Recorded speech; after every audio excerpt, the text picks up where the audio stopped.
Hello everyone, আশা করছি সবাই খুব খুব ভালো আছো। আমরাও খুব ভালো আছি। আর দেখতেই পাচ্ছ মাম্মাম সাজুগুজু করে নিয়েছে, কারণ আমরা আজ যাচ্ছি আমার দিদির বাড়ি, মানে আমার মাসতুতো দিদির বাড়ি।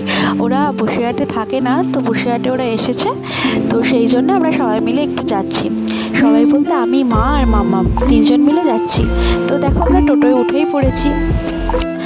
আর দিদির বাড়িটা হলো টাউন হল থেকে একটু ভেতরে, দেশবন্ধু ক্লাব বলে একটা ক্লাব আছে, তো সেখানেই দিদির বাড়ি। তো আমরা ওখানেই যাচ্ছি। আর ওয়েদারটা একটু মেঘলা মেঘলা ছিল, তার জন্য ভয়ও করছিল যদি বৃষ্টি চলে আসে কি হবে না জানি, ঠান্ডা লেগে যাবে, কিন্তু বৃষ্টিটা আসেনি। তো এখান দিয়েই যেতে হয়। দেখতে পাচ্ছ এটা টাউন হলের ঠিক অপোজিটের একটা রাস্তা, এটা দিয়েই যেতে হবে। তো দেখো মাম্মাম কিন্তু বেশ আনন্দ করছিল, মাম্মামের খুবই ভালো লাগছিল। অনেকদিন পর আমরা বেরোলাম, আর সবসময় ঘরের মধ্যে থাকতে কারই বা ভালো লাগে বলো।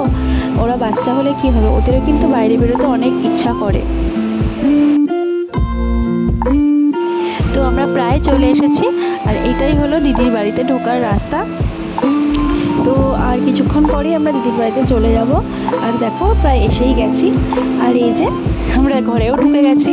আর এটা হলো দিদির বড় মেয়ে, যার কোলে ওরা বসে আছে। আর এটা হলো দিদির ছোট মেয়ে, আর এটা তো আমার মেয়ে, অবশ্যই তোমরা জানো।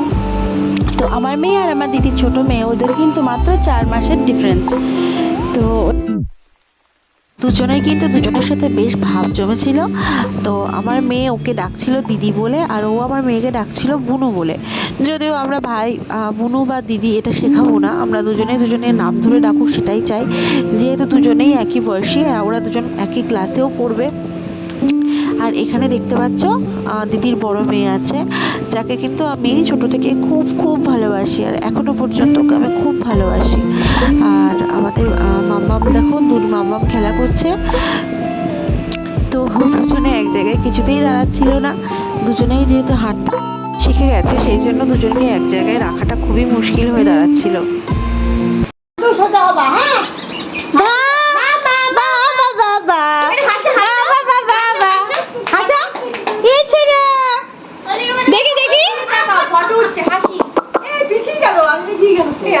সোনা বাচ্চারা, সোনা বাচ্চারা। তো আমার মাসি নাড়ু বানিয়েছিল, তো আমরা নাড়ু খাচ্ছিলাম বসে বসে। আমার মাসিকে কিন্তু আমি মাসি বলে ডাকি না, মাসিকে ডাকি তুতুমণি বলে। কেন জানি না, আমি তুতুমণি বলি, কিন্তু আমি তুতুমণি বলেই ডাকি। আর আমার দিদির মেয়েরা কিন্তু আমাকে মাসি বা মানি এগুলো বলে না, আমাকে তাম্মানি বলে ডাকে।